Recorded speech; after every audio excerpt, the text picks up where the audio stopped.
Hey guys, we're pretty far into TI5 and I wanted to give you my predictions for the next to last day of the International. And we only have 5 teams left, CDEC and EG in the upper part of the bracket, and Vici facing off versus the winner of LGD versus VP in the bottom part of the bracket. If you've been following most of the games are a lot closer than most people have thought. The favorites have been upset and the underdogs have rallied through in both the upper and the lower brackets. So if you think that LGD should be favored by a large margin, you should generally just cut down your percentage victory for them, probably by 5 to 10%, just because that's pretty much the trend that we've seen for the entirety of the tournament. But at the end of the day, LGD has proven to be a stronger team than VP. They did place very high in the group stages, as well as just generally faring a bit better versus the tier 1 teams. VP, however, did upset Secret 2-1 in the lower bracket round 3 yesterday, so they definitely shouldn't be underestimated.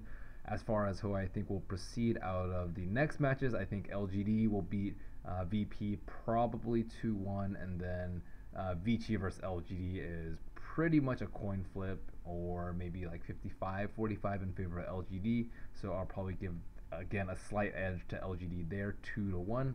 And then for the upper side of the bracket, we have CDEC versus EG. Those games are actually generally pretty short. CDEC tends to take control of the map very, very quickly when they're ahead, and if they're not, they'll play very passively and try and draw the game out if they can. The two wins that we saw in the group stage, CDEC versus EG actually picked techies, and I'm pretty sure that CDEC will ban out techies in the first phase, confident that they can actually win out in the team fighting phase versus EG. So I don't think that you should really take too much consideration into those prior matches where EG did have a 2-0 victory over them. So at the end of the day, I am going to go with my Vulcun picks.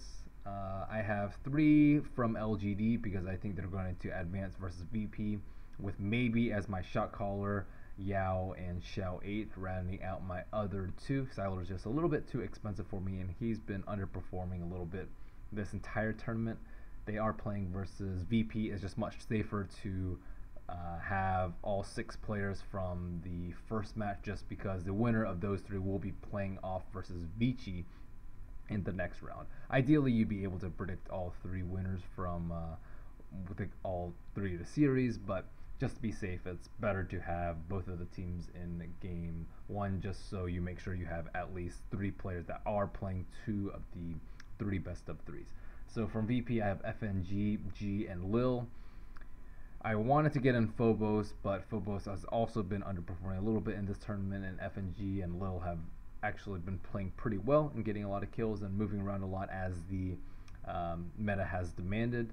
And to round out my last 2, you can pretty much choose from either Vici, EG, or CDEC without anything wrong with either of those picks, but I'm going to tend towards Vici just because I think that series will be a little bit closer, and EG versus CDEC I predict to be either shorter games or longer games without that many kills, EG playing mostly a keep away game, and maybe as my shot caller again because I think LGD will advance over Virtus Pro. And if you haven't signed up for Vulcun yet, it's vulcun.com. You just click this link on the top right, fill in some information, choose your game preference of Dota 2, and you can also use the promotional code Merlini Dota for some extra benefits for your deposits. It is free if you like to play the free leagues, but you can also deposit some money if you want a chance at some of the prize pool. Hope you guys have been enjoying me on the panel. I will see you guys in just a few hours. Thanks.